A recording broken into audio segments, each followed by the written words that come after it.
मैं एक बार रिकैप करता हूँ जो मैंने आपको पढ़ाया था सुबह। देखो, we started in the morning with the topic annuity. ध्यान देंगे इधर सब लोग। और एन्यूटी के अंदर मैंने आपको ये बताया था, एन्यूटी मतलब क्या होता है? It is series of regular payment. मतलब मैं एक बार इन्वेस्ट करता हूं तो उसको बोलते हैं एफडी कराना। और हर महीने इन्वेस्ट किया। मान लो मैं कहता हूं मैं हर महीने 10,000 रुपये इन्वेस्ट कर रहा हूं, तो इसको बोलते हैं एन्यूटी। जहां पर भी सीरीज ऑफ रेगुलर पेमेंट होता है उसको एन्यूटी के नाम से जानते हैं। एन्यूटी मतलब it is series of regular payment जो ओवर द पीरियड हमने इन्वेस्ट किया है। और एन्यूटी दो तरह की होती है, एक होती है एन्यूटी ड्यू और इमीडिएट एन्यूटी, और एक होती है एन्यूटी रेगुलर। रेगुलर में पहला पेमेंट होता है एंड में, और यहां पर पहला पेमेंट स्टार्ट होता है बिगनिंग के अंदर। अच्छा, एन्यूटी की मैंने आपको, देखो, अपन ने एक फॉर्मूला ऐसा पढ़ा था। ये होता है एक बार पैसा जमा कराया। मान लो मैंने एक बार 1,00,000 रुपए लगाए, 10% की रेट है, तो ये वाला फॉर्मूला रहेगा। और अगर मैं कहता हूं मैं 1,00,000 हर साल लगा रहा हूं, और 1,00,000 रुपए हर साल इन्वेस्ट कर रहा हूं, तो फॉर्मूला कौन सा रहेगा? फ्यूचर वैल्यू किसके बराबर है? पी। ये फॉर्मूला है फ्यूचर वैल्यू ऑफ एन्यूटी निकालने का। तो एन्यूटी की फ्यूचर वैल्यू निकालने का फॉर्मूला ये वाला है। बोलो, इसमें कोई डाउट? ये क्लियर है? ठीक है, अब सब लोग ध्यान देना। मैंने आपको एक कंसेप्ट और बताया था अभी सुबह की, एन्यूटी इमीडिएट कब होती है। तो आप उसको रेगुलर मानो, फिर रिजल्ट किससे मल्टीप्लाई कर दो? 1+R से। ठीक है, स्टार्ट करते हैं एक बार हम लोग। देखो क्वेश्चन लिखो आप।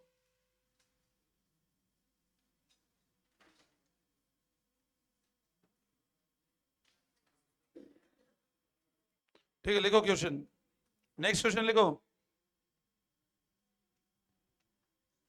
देखो, mister Z invested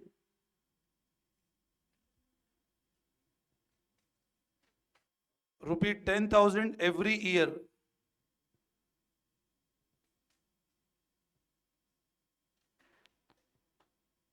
starting from today,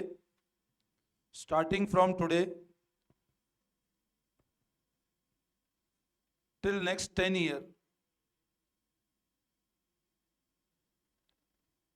interest at 8% per annum,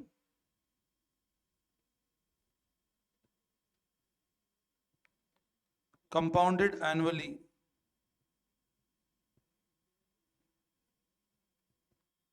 Calculate future value. क्या गिवन है? पढ़ो। अब पता है इसमें क्या गिवन है? Mister Z invested 10,000 every year starting from today. इस लाइन पे ध्यान देना, स्टार्टिंग फ्रॉम टुडे। ये लाइन इंडिकेट कर रही है कि एन्यूटी कौन सी है? एन्यूटी इमीडिएट है, क्योंकि यहां पर एक लाइन गिवन है स्टार्टिंग फ्रॉम टुडे। अब एवरी ईयर, देखो समझना, ये इंडिकेट कर रहा है ये क्वेश्चन किसका है? एन्यूटी का। और क्योंकि फ्रॉम टुडे तो इंडिकेट कर रहा है एन्यूटी कौन सी है? Immediate. Now how to calculate future value? Future value निकालने का फॉर्मूला होता है एन्यूटी के अंदर पी। मैंने आपको बताया ना, आप रूटीन मानते हो निकालो सबसे पहले तो। ये मान लो रेगुलर एन्यूटी है। अब रेगुलर एन्यूटी तो कैसे निकालेंगे बताओ?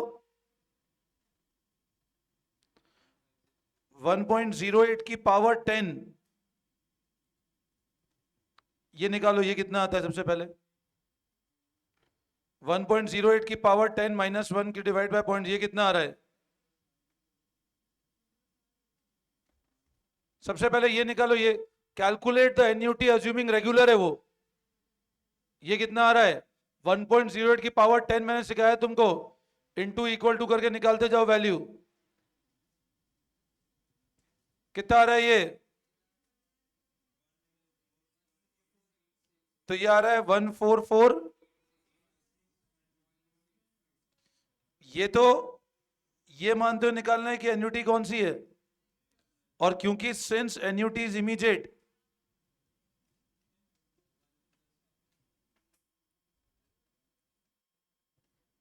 तो रिजल्ट क्या करेंगे? कितना आता है ये?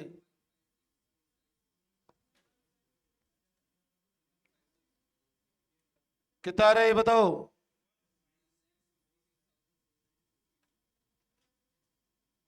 156454। देखो आ रहा है आंसर। Any doubt?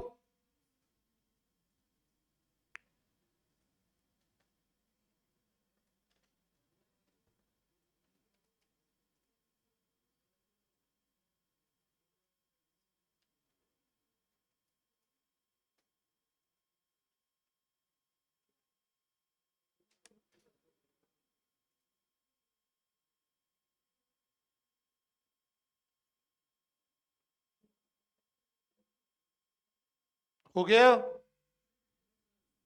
156454।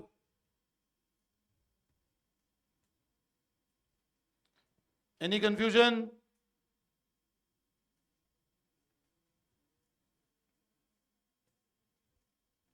देखो next question.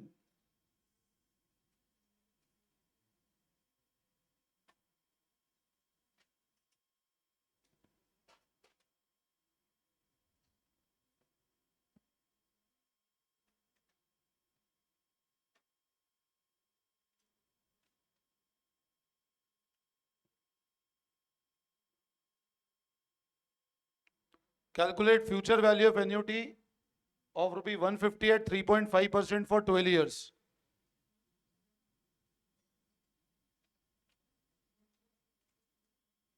Calculate future value of annuity of rupee 150 at 3.5% for 12 years. Now how would you calculate future value? अब ये रूटीन है, कुछ भी गिवन नहीं है, मतलब ये कौन सी एन्यूटी है? रेगुलर। तो P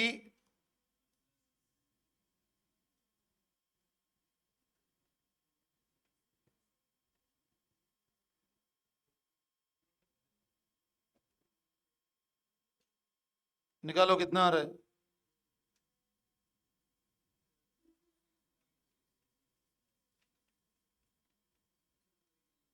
2190 आ रहा होगा शायद। 2190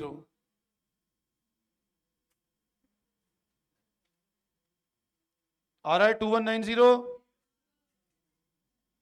एनी डाउट? वापस समझाऊं क्या?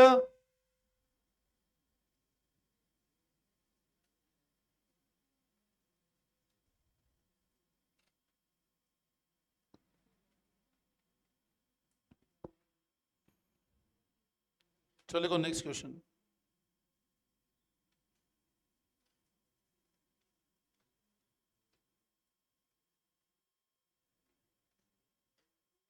देखो थोड़ा फटाफट करो। नेक्स्ट लिखो। Given annuity of rupee 100 becomes,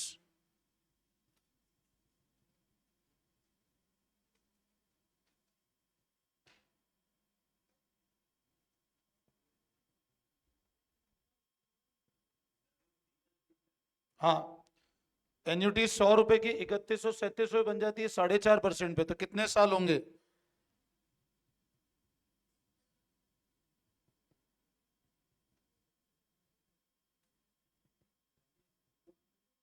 अब इसका समझो, आप क्वेश्चन समझो।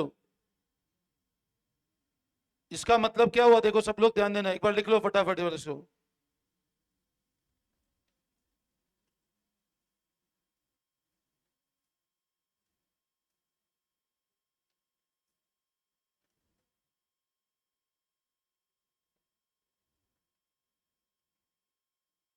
अब इसका मतलब क्या हुआ?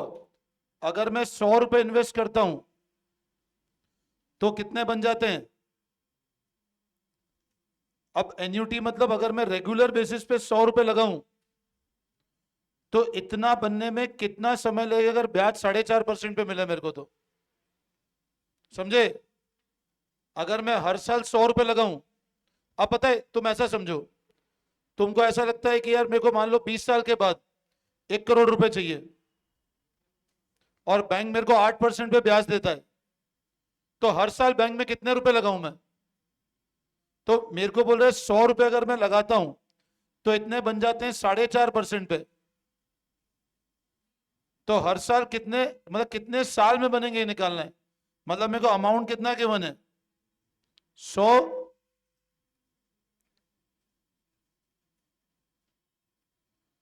अब इसके बाद इन ऑप्शंस को पुटअप कर दो, इसको सॉल्व मत करो, इन ऑप्शंस को पुटअप करते जाओ। एन की जगह 25 रखो, क्या ये वैल्यू मैच होती है क्या? फिर एन की जगह 20 रखो, then go by choice, put values, और जहां पे आंसर मैच कर जाए तो यहां आएगा 20 साल। मतलब 20 साल में 100 रुपए 4.5% से इन्वेस्ट करोगे तो 3137 बन जाएगा। मतलब हर साल अगर 100 रुपए इन्वेस्ट करो 20 साल तक, तो 20 साल बाद अगर मेरे को 4.5% का ब्याज मिल रहा है तो वो 3137 रुपए बन जाएगा।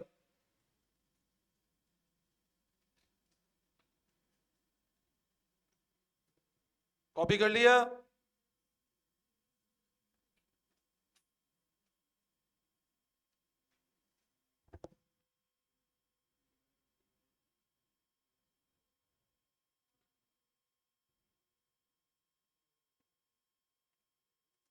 Any doubt?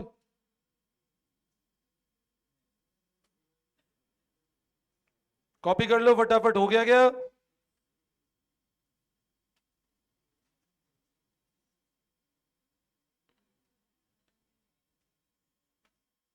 आ रहा है 20 साल? ठीक है, अब लगाओ नेक्स्ट हेडिंग, लिखो सिंकिंग फंड।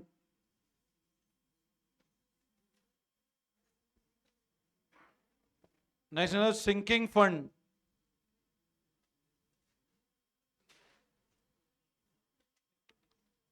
लेना, it is a fund created, हाँ हाँ इसी के अंदर,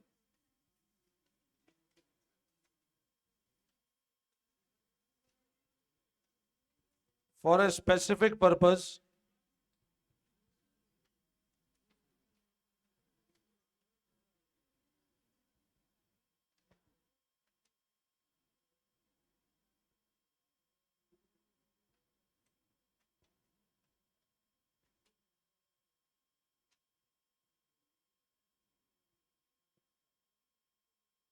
सिंकिंग फंड। नोट करो, फिर समझाता हूं इसको।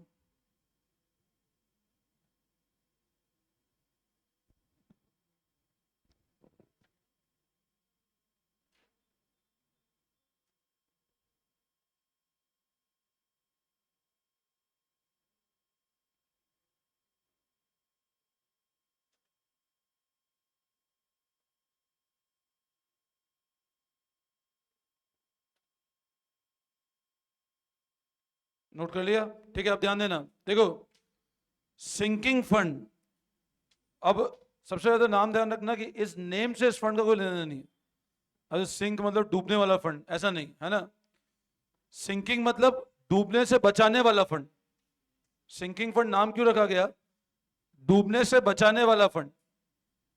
अब सर मतलब क्या है? It is a fund created for a specific purpose to accumulate a specified amount after a period of year. अब ऐसा समझो, आप मान लो एक कंपनी ने, आप लोगों को डिवेंचर का मतलब पता है? डिवेंचर्स क्या होते हैं? Are you aware about the basic features of debenture? अच्छा बताओ, डिवेंचर और शेयर में क्या डिफरेंस है? शेयर में ओनर होते हैं, डिवेंचर में आउटसाइडर होते हैं। और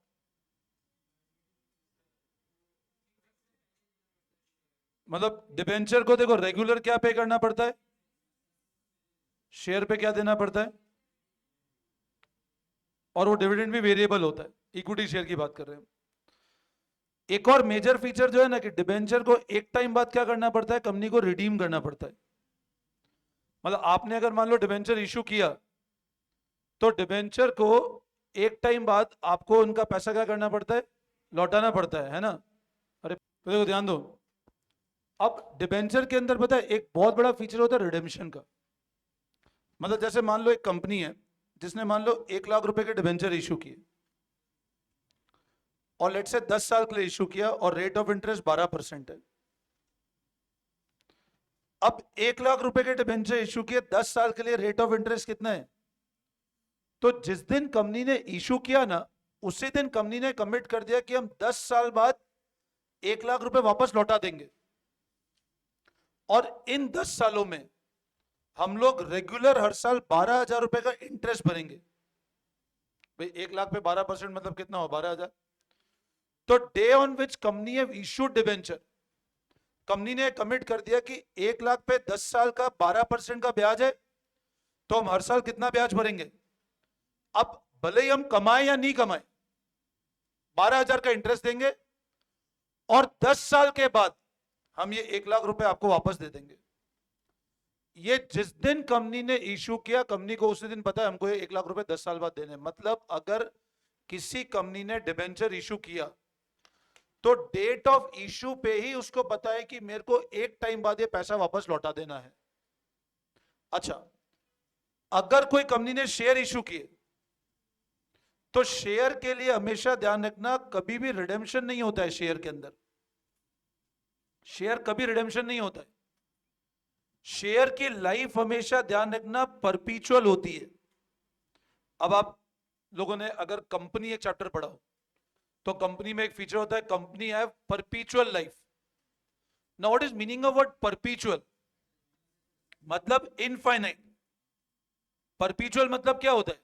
जैसे अकाउंट्स में अपन प्रिंसिपल बोलते हैं गोइंग कंसर्न। गोइंग कंसर्न यही तो बोलता है कि बिजनेस हमेशा मानते हो क्या होता है कि बिजनेस की लाइफ परपीचुअल है। परपीचुअल वर्ड का मतलब होता है बच्चों इनफाइनाइट। उसी तरह अगर मैं कंपनी की बात करता हूं तो हमेशा ध्यान रखना कंपनी या बिजनेस की लाइफ क्या होती है। अब अगर मैंने बात किया शेयर की, और शेयर में कौन सा? इक्विटी शेयर, प्रेफरेंस की बात नहीं कर रहा हूं मैं ना। इक्विटी शेयर की लाइफ भी क्या होती है? मतलब इक्विटी शेयर में कभी कंपनी ये नहीं बताती इतने साल बाद रिडीम कर देंगे। हमने इक्विटी इशू किया, पर आप ये नहीं कह सकते हो, आज जैसे मान लो आपने इक्विटी शेयर खरीदा, अब कंपनी आपको ये नहीं बोलेगी कि 15 साल बाद हम आपको आपका पैसा लौटा देंगे और इतना लौटा, ये पता ही नहीं है, क्योंकि इक्विटी शेयर होता है मार्केट ड्रिवन। तो कभी भी आपको ऐसा बोलते हैं कि कोई भी एसेट ऐसा है जिसकी लाइफ परपीचुअल, परपीचुअल मतलब लाइफ क्या? इनफाइनाइट है, मतलब उसमें कभी भी रिडेम्पशन नहीं होगा। रिडेम्पशन मतलब होता है पैसा लौटा देना। अब आज समझो, कंपनी ने डिबेंचर इशू किया कितने का? 1 लाख। कंपनी ने कहा आज, जैसे मान लो अज्यूम करो एक्स लिमिटेड और लेट से इधर है वाई, वाई डिबेंचर होल्डर है। कंपनी ने इसको क्या दिया बदले में? इसने कंपनी को क्या दिया? पैसा दिया। अब कंपनी क्या करेगी? ये कंपनी, इसके लिए ये कौन है कंपनी का? एक्स लिमिटेड वाई को ऐसा बोलती है कि हम आपको रेगुलर क्या पे करेंगे, तो और मान लो 10 साल की लाइफ है, 10 साल के बाद हम क्या पे कर देंगे आपको? डिबेंचर की ये पैसा लौटा देंगे हम आपको। आज 1 लाख इशू किए, 10 साल तक तो 12,000 ब्याज देंगे, और 10 साल बाद आपने आज जो हमको पैसा दिया हम आपको लौटा देंगे। अब डिबेंचर के ऊपर इतनी स्ट्रिक्ट कंडीशन होती है। अभी अपन जैसे कुछ बच्चे जो 12th में इनको अकाउंटिंग फॉर डिबेंचर पढ़ना बाकी है, हम लोग जब डिबेंचर पढ़ेंगे ना, डिबेंचर इतना सेफ इंस्ट्रूमेंट होता है। कंपनी जब भी डिबेंचर इशू करती है, कंपनी को बहुत सारी लीगल फॉर्मेलिटी कंप्लाई करनी पड़ती है। मतलब डिबेंचर ट्रस्ट डीड बनती है, डिबेंचर के अंदर कंपनी उसको फ्लोटिंग चार्ज देती है। जैसे मान लो कभी कंपनी इंसॉल्वेंसी में चली गई, इंसॉल्वेंसी मतलब कंपनी कंगाल हो गई, तो ये जो डिबेंचर होल्डर है ना, ये कोई भी सिक्योरिटी बेच के पैसा ले सकता है कंपनी का। तो डिबेंचर होल्डर को बहुत सारे प्रिविलेज होते हैं कंपनी के अंदर। मतलब आपने अगर किसी कंपनी का डिबेंचर खरीदा तो आप बहुत सेफ इंस्ट्रूमेंट खरीद रहे हो। अब कंपनी को पता है 10 साल बाद हमको क्या करना है? इसका पैसा वापस लौटाना है। तो सिंकिंग फंड का मतलब क्या हुआ? कंपनी ये एनालाइज करती है कि हम, अगर हमको पता है 10 साल बाद हमको कितने रुपए लौटाने हैं और हर साल ब्याज देना है, तो हर साल हम कितना बचाएं, हर साल हम कितना पैसा बचाएं कि 10 साल बाद हमारे पास कितने रुपए इकट्ठे हो जाएं। ये होता है सिंकिंग फंड। मतलब जैसे पढ़ना ध्यान से, it is a fund created for a specific purpose to accumulate specified amount after a period of year. मतलब अब मैं आपसे अगर ऐसा पूछता हूं, आपको ऐसा लगा, सुनना ध्यान से, मान लो मिस्टर एक्स है, इसको ऐसा लगता है इसके सन की एजुकेशन के लिए इसको आज से 10 साल के बाद, क्वेश्चन ध्यान से सुनना, देखो मैंने आपको डिबेंचर के एग्जांपल से पता है, बट क्वेश्चन घुमा फिरा कैसे मिलता है। आपको ऐसा बोलते हैं मिस्टर एक्स है, वो देखता है कि 10 साल के बाद मेरे को मेरे बच्चे के एजुकेशन के लिए 10 लाख रुपए चाहिए। आज नहीं चाहिए, कब चाहिए? 10 साल के बाद। वो चाहता है कि यार मैं आज हर साल इतना पैसा इन्वेस्ट करूं कि 10 साल के बाद मेरे को मेरे बच्चे के एजुकेशन के लिए कितने रुपए चाहिए। अब वो आपसे ऐसे पूछता है, मैं बैंक में गया, मिस्टर एक्स आया आपके पास, बोलता है कि यार मेरे को 10 साल के बाद 10 लाख रुपए चाहिए और बैंक मेरे को 8% का ब्याज दे रहा है।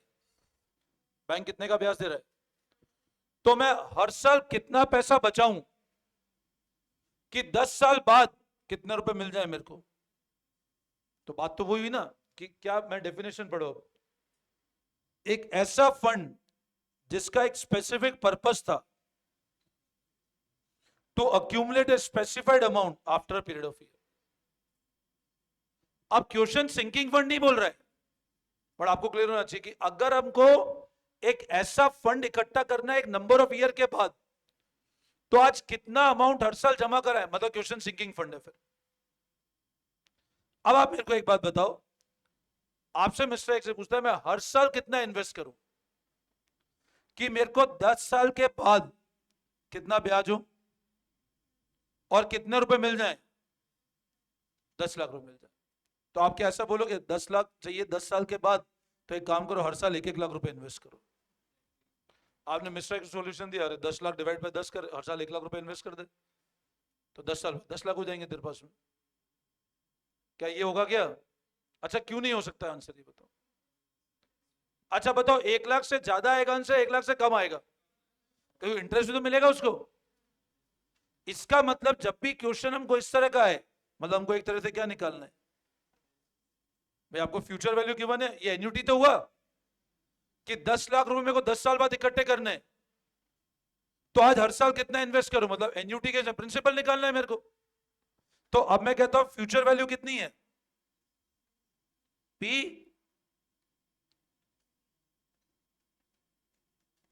ये पी निकाल लूं मैं।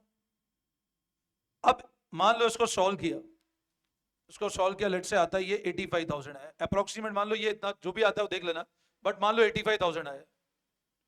इसका मतलब आप एक्स को क्या एडवाइस करोगे कि हर साल अगर आप 10 साल तक कितने रुपए बचाते हो और अगर बैंक कितना ब्याज देता है, तो 10 साल बाद कितने रुपए इकट्ठे हो जाएंगे तुम्हारे पास, 10 लाख रुपए।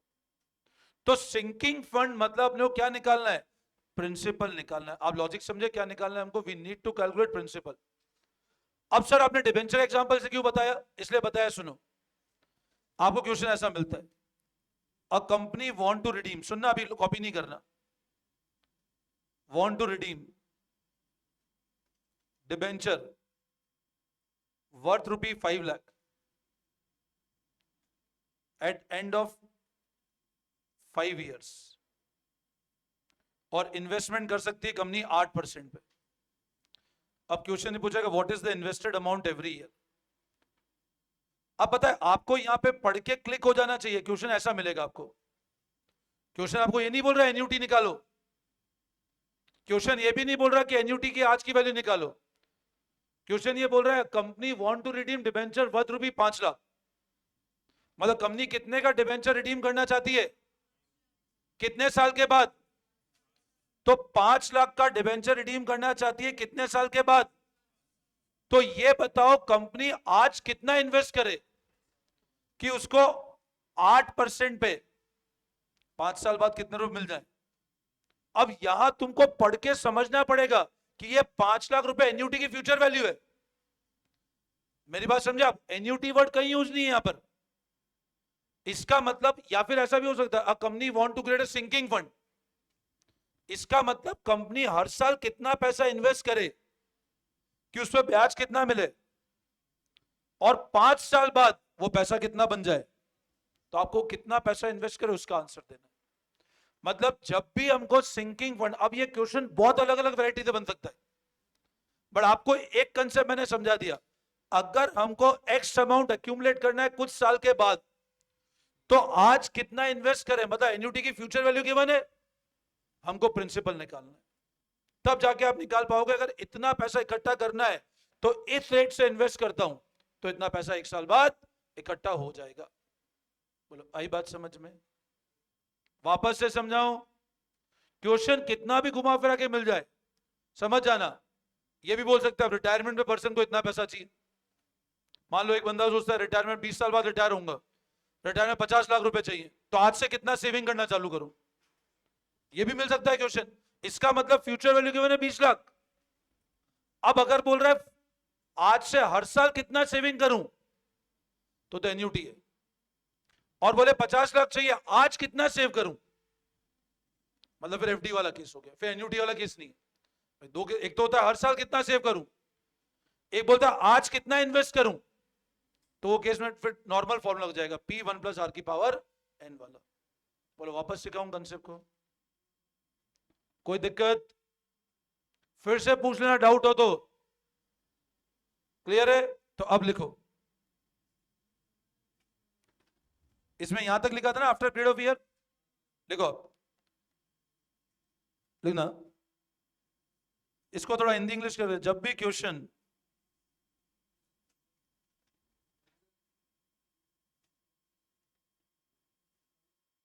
सिंकिंग फंड या regular payment oblique regular investment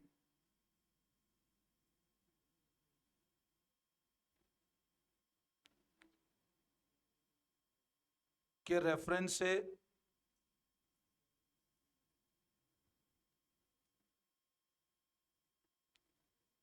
से हो, इट मीन्स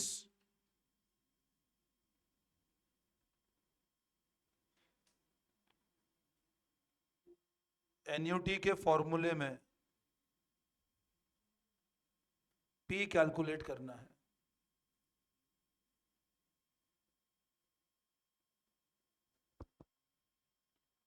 ये तुमको तुम्हारी लैंग्वेज से लिखवा दिया मैं, ताकि बाद में भी पढ़ोगे तो समझ में आ जाएगा।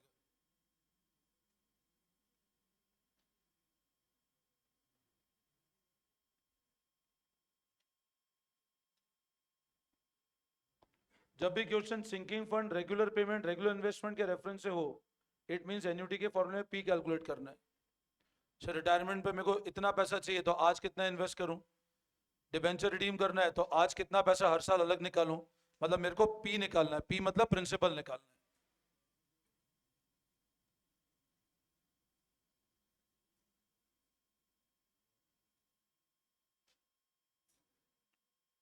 नोट कर लिया? सब नोट कर लिया? एग्जाम्पल लिखो।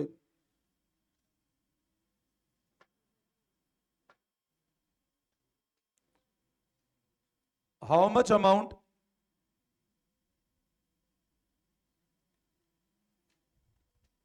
is to be invested every year so as to accumulate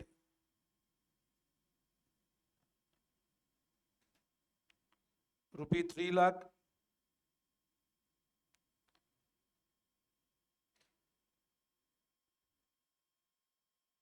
अब यहां पर जो वर्ड है ना एवरी ईयर, इस पे ध्यान रखना। एवरी ईयर मतलब हर साल कितना, तो यहां एन्युटी के निकालना है अपने को। क्वेश्चन समझे आप लोग? How much amount is to be invested every year to accumulate 3 lakh at the end of 10 year at 10% per annum. Question समझे? कितना पैसा हर साल क्या करें, इन्वेस्ट करें, कि कितना रुपए इकट्ठा हो जाए, 3 लाख रुपए। कितना पैसा हर साल इन्वेस्ट करें, कितने रुपए इकट्ठे हो जाएं 10 साल के बाद, क्या रेट पे। इसका मतलब बताओ 10 3 लाख क्या चीज है? 3 लाख क्या चीज है?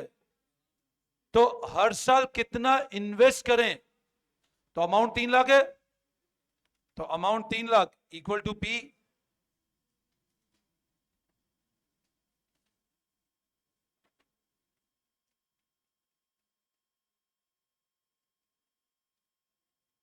अब निकालो पी कितना आ रहा है, सॉल्व करके निकालो पी कितना आ रहा है।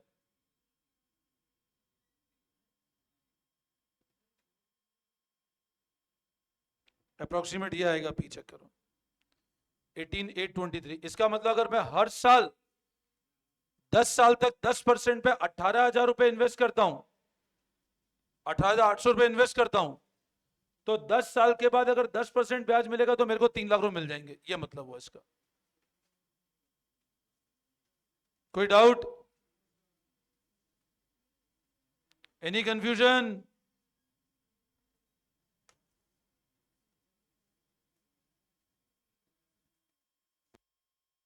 कर लिया कॉपी?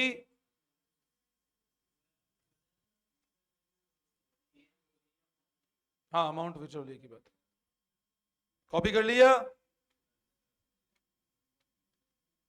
एक और लिखो, a sinking fund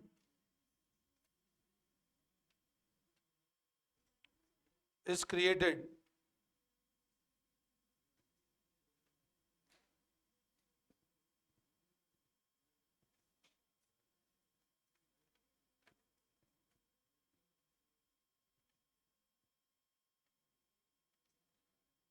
a sinking fund is created for redeeming debenture worth rupee 5 lakh.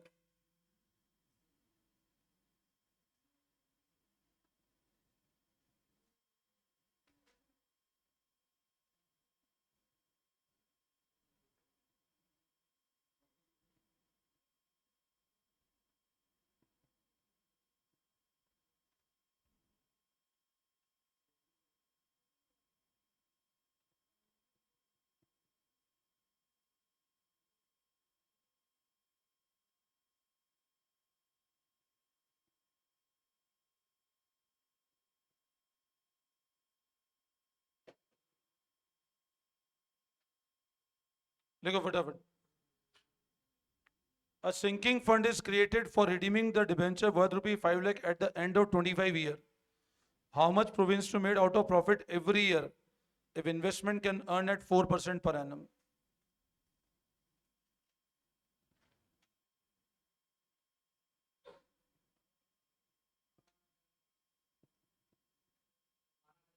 बिल्कुल,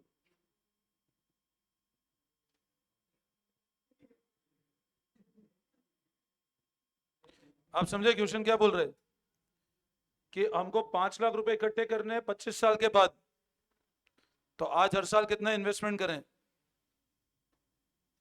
अब आप भी ये सोच लो, गणित लगा लो, कितने रुपए इकट्ठे करने हैं 15 साल बाद, तो आज हर साल कितना ब्याज कितने इकट्ठे करने हैं? और तुमको 12,500 ही इकट्ठे करने हैं। अरे तुम्हारी पर्सनल चॉइस, कितने इकट्ठे करने हैं तो आज उतना इन्वेस्टमेंट चालू कर दो। आज घर जाके बोल देना इतना इन्वेस्टमेंट करना है हमारे। ठीक है, कर लिया? तो बताओ 12,500 आ रहा है आंसर? या तो देखो, या तो ये ऑप्शंस को पुटअप करके फ्यूचर निकाल लो, बट ऑप्शन पुटअप करने से बेटर है आप सॉल्व कर लो, ज्यादा फटाफट हो जाएगा आंसर आपका।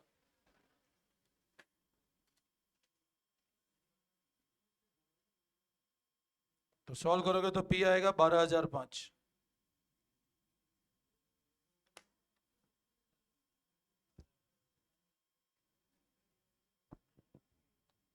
मैं अज्यूम कर रहा हूं टाइम वैल्यू मनी टफ नहीं लग रहा होगा अभी,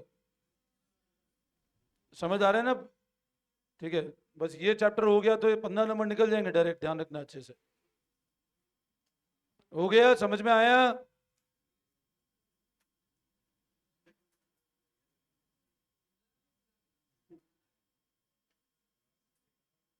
एक और करा दूं, एक लास्ट बस। अरे वैसे ही मैंने ग्रुप में 1240 तक लिखा है, अभी है टाइम, कहाँ हुआ? चलो देखो, अब machine cost,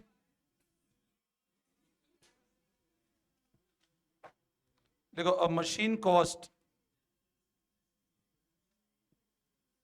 rupee 5,20,000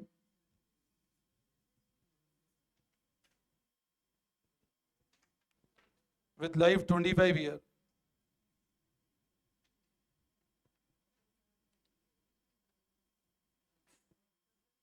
A sinking fund is created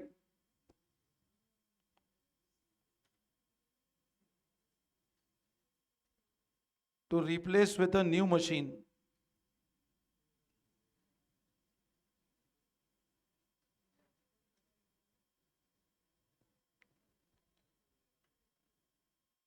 at 25% higher cost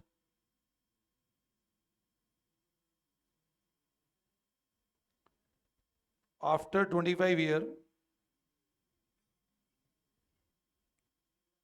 with salvage value of, ये एसवी मतलब salvage value है ना, with salvage value of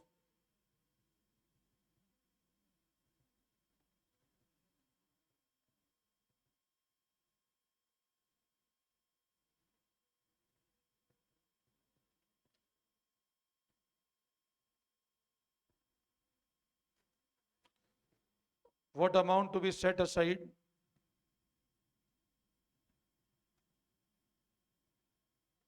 every year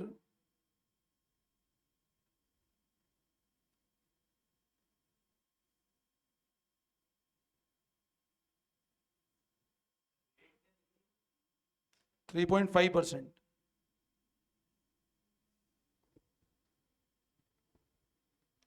देखो फटाफट,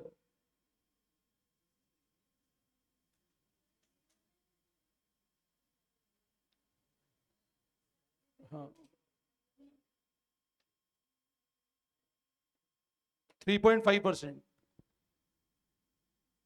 अब मशीन मैं रीड कर रहा हूं, machine cost 5,20,000 with life 25 year. Sinking fund is created to replace with a machine at a 25% higher cost after 25 year. Salvage value 25,000 है ओल्ड मशीन की, मतलब आज मशीन की कॉस्ट कितनी है 5,20,000 रुपए। अब हमको क्या गिवन है, आज मशीन 5,20,000 की है, इसकी लाइफ कितने साल है। अब आप सोचते हो 25 साल बाद इसको रिप्लेस करना है, बट 25 साल बाद जो मशीन खरीदोगे उसकी कॉस्ट कितनी बढ़ जाएगी, बोल रहे ना। अब मशीन कॉस्ट 5,20,000 विद लाइफ 25 साल। A sinking fund is created to replace with a new machine at 25% higher cost after 25 year with salvage value 25,000 of old machine. अब पुरानी मशीन से कितना आना है मेरे को सिर्फ, तो 5,20,000 की मशीन है और इतना नई मशीन कॉस्ट होगी 25 साल बाद, भाई 25% कॉस्ट बढ़ जाएगी ना।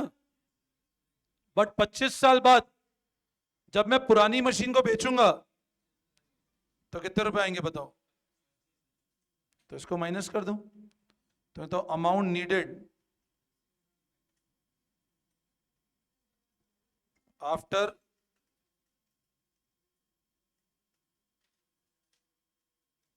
25 ईयर, 25 साल बाद कितने रुपए चाहिए मेरे को, ये लिख लेना, अमाउंट नीड आफ्टर 25 ईयर। ये कितना आ रहा है बताओ, मतलब 25 साल के बाद मेरे को 6,25,000 चाहिए। ध्यान से समझना इस पॉइंट को, 25 साल बाद कितने रुपए चाहिए आपको, 6,25,000 रुपए चाहिए। अब बताओ अगर 25 साल बाद 6,25,000 रुपए चाहिए तो आज हर साल कितना इन्वेस्टमेंट करें हम लोग,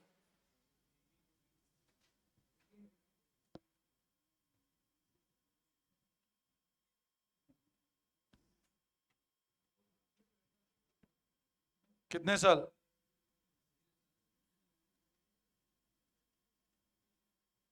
कितना आ रहा है पी निकालना, मेरे पास तो आंसर 16046 से चेक करो, मेरे पास आंसर ये एक बार चेक कर लो, ये आ रहा है क्या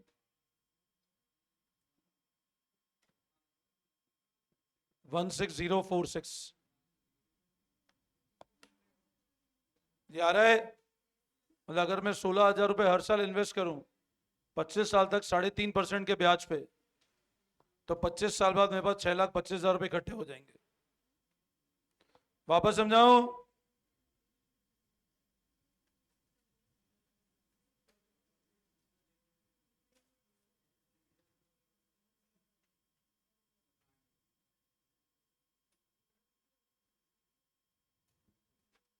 एनी डाउट?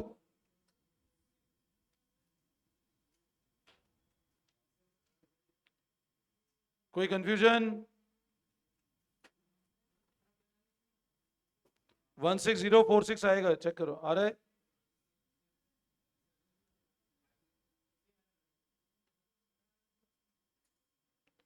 कॉपी कर लिया सबने? एक और करा दो इक्वेशन, एक और कराता हूँ छोटा।